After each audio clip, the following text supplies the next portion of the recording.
आएगा। Welcome the Pakistani such reaction. तो कैसे आप सब, मेरा नाम आजाद है मेरा नाम यार। भाई साहब, भारत ने पाकिस्तान को गर्दन से घसीट कर FATF में फेंकने की कर दी बड़ी तैयारी पूरे पाकिस्तान में। क्या बोल रहे हो यार? वो तो से हम अगली बड़ी पहले भी बड़ी मुश्किल से निकले तो वही इंडिया ना फिर हमें यार। डाल रहा है। भाई साहब, इस टाइम तो ऊपर से खतरा है इजराइल के हम पे हमला करने का। हाँ, ऊपर से अभी भारत ने ऑपरेशन सिंदूर चालू किया है। वॉच करते हैं, देखते हैं भाई साहब ये क्या चक्कर है। कौन करते स्टार्ट। अगर इसराइल ने हमारे ऊपर न्यूक अटैक किया तो पाकिस्तान इसराइल के ऊपर न्यूक्लियर हमला कर देगा।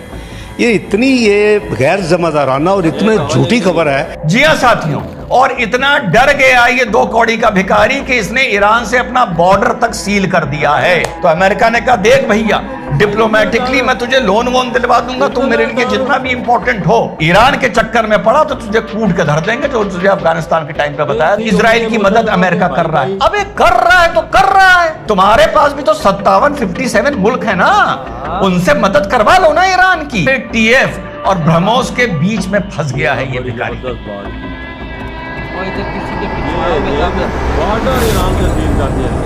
छप्पन इस्लामिक देश नपुंसक। हेलो नमस्कार और सत श्री अकाल, अस्सलाम वालेकुम, कैसे हैं ताड़ियां जनाब? मार तो लो। साहब, जो डिप्लोमेटिक फ्रंट पे ऑपरेशन सिंदूर को कामयाबी मिली है, मुझे पता है अभी वीडियो में मजाक उड़ाने वाले या सवाल पूछने वाले आ जाएंगे, लेकिन जो संतुलित दिमाग के लोग हैं उन्हें बताता हूं कि इससे फायदा क्या होगा। जो आज का थंबनेल है कि FATF और ब्रह्मोस के बीच में फंस गया है ये भिखारी, तो साहब बात यह है कि हमारी डिप्लोमेटिक अप्रोच से ऑपरेशन सिंदूर पार्ट 2 जो चल रहा है डिप्लोमेटिक, FATF यानी फाइनेंशियल एक्शन टास्क फोर्स की नजर अप्रैल 22 पहलगांव की घटना पर पड़ गई है। और ये अपने आप में मैं इसको एक बहुत बड़ा डेवलपमेंट देखता हूं, जो 2022 में ही पाकिस्तान इससे किसी तरह हाथ पैर जोड़कर बाहर निकलकर आया था।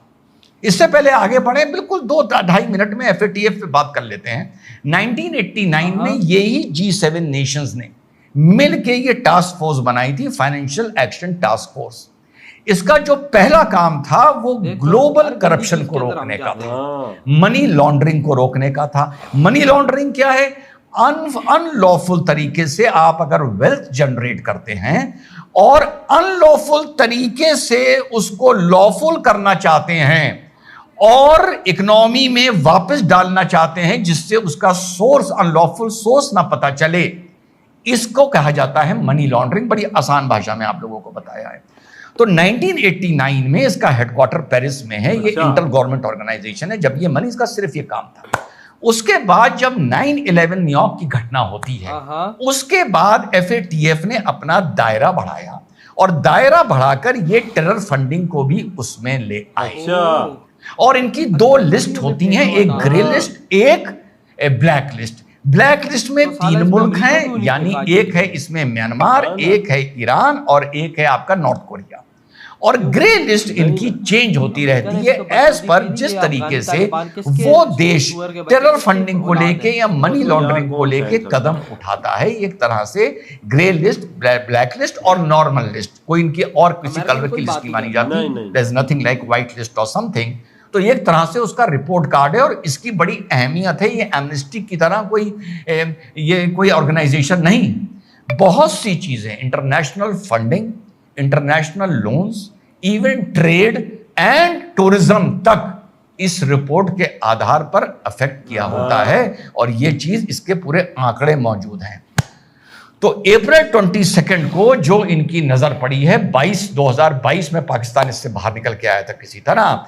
इन्होंने ये कहा है स्पष्ट कि जिस तरह से ये टेरर फैलता है, ये लोगों को मारते हैं, दुनिया को डिस्टर्ब करते हैं, लोगों की जिंदगियां उजाड़ते हैं, ये बिना मनी के नहीं हो सकता है। और पाकिस्तान का 2 बार इस पूरे स्टेटमेंट में नाम लिया गया है 22 और इन्होंने कहा है हर घटना के पीछे मनी लॉन्ड्रिंग या मनी फंडिंग होती है। अनलॉफुल मनी टेरर फंडिंग में इस्तेमाल किया जाता है और इसकी इस पर जांच होगी और होनी चाहिए। यहां तक तो बात ठीक है। अब एक आदमी अभी कहेगा बाद में कि देख ले भैया, पाकिस्तान को तो ये लोन मिल गया, वो लोन मिल गया। बिल्कुल मिल गया, बिल्कुल मिल गया। वो अलग एक इंटरनेशनल डिप्लोमेसी है जो वेस्ट खेलता है। लेकिन उसके साथ साथ इस रिपोर्ट का भी वैल्यू होती है। इंटरनेशनल डिप्लोमेसी जियोपॉलिटिक्स तो पहले भी थी, लेकिन 2022 तक पाकिस्तान ने किसी तरह एड़ी चोटी का जोर लगा के अपना नाम FATF से निकलवाया था। तो भैया अब इसका जो फायदा है, इसका फायदा यह है कि यह डिप्लोमेटिकली बहुत बड़ी विक्ट्री है। जहां पाकिस्तान दुनिया में घूम घूम के कह रहा है कि इंडिया मुझे सबूत नहीं दे रहा कि जो 22 की घटना हुई उसमें मैं इन्वॉल्व था, द स्टेट ऑफ पाकिस्तान या ISI इन्वॉल्व थी, ये पूरा दुनिया में पाकिस्तान घूम घूम के कह रहा है। भारत में कुछ रहने वाले कह रहे हैं कि भारत की डिप्लोमेटिक हार हुई। साइप्रस में हाईएस्ट अवार्ड दिया जा रहा है। G7 में अपने ही इकोसिस्टम से लड़कर लिबरल पार्टी के मार्करनी आपको इनवाइट कर रहा है। बिल्कुल उनकी ऐसी की तैसी हो गई, पर उन्होंने कहा नहीं, इनवाइट तो मैं करूंगा। उसके बाद आप FATF खुद पाकिस्तान का साथियों नाम ले रहा है। इससे ज्यादा फायदा नहीं हो सकता। अब आदमी कहेगा इससे क्या फर्क पड़ेगा। थाने में जब गुंडा एक्ट की लिस्ट बनती है कि गुंडा एक्ट में कौन कौन डाला जाएगा, तो उसमें किसी का नाम अगर संभावित भी आ जाता है और उसे अगर गुंडागर्दी का शौक होता है, तो बिल्कुल समझ लो उसकी ऐसी की तैसी हो जाती है कि अब कोई हरकत करी तो मेरे ऊपर गुंडा एक्ट लगने जा रहा है। यह फायदा होगा सिर्फ FATF में नाम आने से।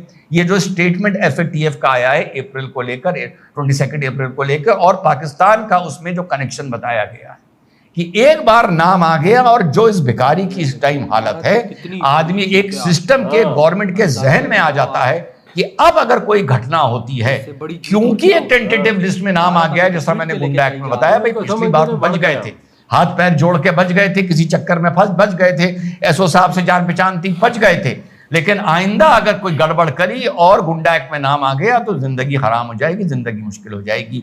इस नजरिए से अगर आप देखिए तो FATF में सिर्फ नाम आना ही पाकिस्तान को परेशान करने के लिए बहुत है, और इंडिया की एक बहुत बड़ी डिप्लोमेटिक विक्ट्री है। यह भी हो सकता था कि भारत FATF के लिए कहता और FATF कहता कि 22 अप्रैल को लेकर तो आपने हमें कोई सबूत ही नहीं दिया है, इसमें हम पाकिस्तान को कैसे इन्वॉल्व कर दें।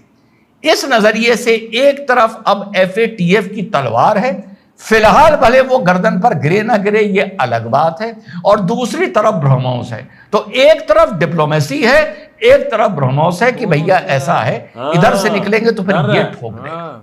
ठीक, अब आगे चलते हैं। ये तो आप लोग देख ही ले चुके होंगे कि किसी नाली में पर्ची पर लिखकर पाकिस्तान डाल दो तो वो अपने आप गंदा नाला बन जाती है, और उसी गंदे नाले में ISI लिख कर डाल दो तो अपने आप वो गटर बन जाती है। ये तो आप लोगों को पता होगा।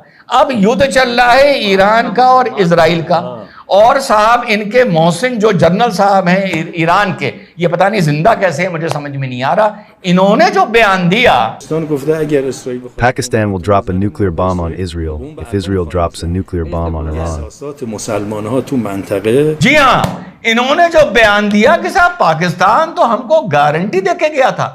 पता है ये गारंटी कब दी गई है? जो 2-3 दिन पहले मैंने वीडियो बनाया था कि आज से 1-1.5 महीना पहले शरीफ और इनका जो फील्ड मार्शल है वो जब तेहरान पहुंचे थे और वहां पर इन्होंने तेरा मेरा रिश्ता की कसम खाई थी, जो मैंने आपको कल या परसों वीडियो बनाया था। ये गारंटी तब दी गई है और ये दी गई होगी, इस बात की भी गारंटी है। लेकिन जब पाकिस्तान को पता चला तो पाकिस्तान के मंत्री क्या बोल रहे हैं और सरकार क्या बोल रही है, ये भी सुन लीजिए। इसको कोट करके कि जी पाकिस्तान ने ये कहा है कि अगर इसराइल ने हमारे ऊपर न्यूक अटैक किया तो पाकिस्तान इसराइल के ऊपर न्यूक्लियर हमला कर देगा।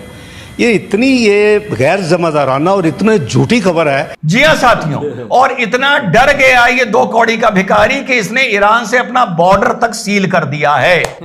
तो ये है इस टाइम हालत कि डिप्लोमेटिकली भारत को बहुत बड़ा एडवांटेज मिला है कि जो मैं पहले दिन से कह रहा था, कोई पाकिस्तान का नाम ले ना ले, FATF ने ले लिया, और दूसरा तुम उसे कूट के आए और तुमसे किसी ने कोई सवाल नहीं पूछा, और G7 में भी तुमको बुला लिया। निज्जर को लेके इतना दुनिया में हल्ला मचा हुआ है, लेकिन जो भारत ने सर्जिकल स्ट्राइक करे और पाकिस्तान को कूटा, उसको पूछने वाला इंटरनेशनल प्लेटफॉर्म पे कोई भी नहीं है कि ठोका तो ठीक ठोका। और इधर हुई ये वीडियो खत्म। भाई देख लो क्या बना हुआ है हमारे साथ। मजा आ गया। भारत हमें घसीट के ले ही जा रहा है FATF में। और समझ के नो ले गया यार, पीछे FATF बचे ने क्या? हमारा नाम ले लिया है, हाँ, अंदाजा लगा वो लो किसके कहने पे लिया? इंडिया के कहने पे लिया है ना? भाई। इंडिया का दबदबा चलता है हाँ। यार, इंडिया का दबदबा चलता है। बिल्कुल। इंडिया की डिप्लोमेसी ऐसी है कि भाई सब हमें खदेड़ ही जा रही है। हमारी फॉरेन पॉलिसी नाकाम हो गई। इंडिया की फॉरेन पॉलिसी देख किधर गई है? देखो, हमें FATF की लिस्ट में जाके फंसा दिया जाए। भारत ने हाथ धो के तैयारी करना शुरू कर दी है कि पाकिस्तान को FATF में हम घसीट के लेके जा रहे हैं। और भाई उधर ईरान ने जो बात की है, पाकिस्तानी मंत्री साहब मुकर गया। अच्छा, इन्होंने तब बोला था आज 1-1.5 महीना पहले, उसने जब इस बात का नाम लिया कहते हमने बोला ही नहीं। यार सच्चाई जब देखते हैं तो हवा ने बंदगी निकल जाती है। फिर सच्चाई सच के सामने कौन आता है? ज़ाहिर बात है इन्होंने भाई। बोला है कि ईरान का तो बेड़ा गर्क होगा कि तो हम न फंस जाए इसमें। हाँ, तो उन्होंने तो पाकिस्तानियों ने बॉर्डर भी बंद, साथ नाल इंडिया भी है। और बात जहाँ तक 56 इस्लामिक देशों की है तो वो तो सारे हिजड़े हैं भाई। वो इस्लामिक देश है, इससे अच्छा तो मैं बंदा किसी नचनिया को सामने नचवा ले। इस्लामी देश वजह पाकिस्तान भी जिसने हम का लोग सबसे हम बड़ा लोग- ठेका लिया हुआ हम भी है। उनमें से ऐसी हैं भाई। हाँ, कौन करता ही हो और यार। जहाँ तक बात FATF में अमेरिका, मैंने जो वो बात की है, अमेरिका ने भी तो भाई साहब ये अफगानी तालिबान किधर से निकले हैं? फंडिंग किसने की है? हमारे बाप ने आगे की है, किसने की है भाई? हमें दिया या जिसको भी दिया भाई, किसने दिया? अमेरिका ने दिया, तो अमेरिका FATF में क्यों नहीं? क्यों? वो दुनिया का बाप है। बस वजह यार वही बात असल चीज आती है कि उनका अपना ही है सब कुछ। हाँ, ये उन्होंने अपने सब कुछ बनाए हुए और तरीके। अब भाई साहब जिस तरह से भारत जा रहा है, अमेरिका की हेकड़ी ये सारा भारत निकाले, हाँ। तो भाई एकता होगी, एक बिल्कुल, चीज बिल्कुल। होगी भारत की, बिल्कुल बिल्कुल जो मुझे भारत की चीज पसंद भी है। बिल्कुल। आपके क्या थॉट है? तुम करते हो तो तो बात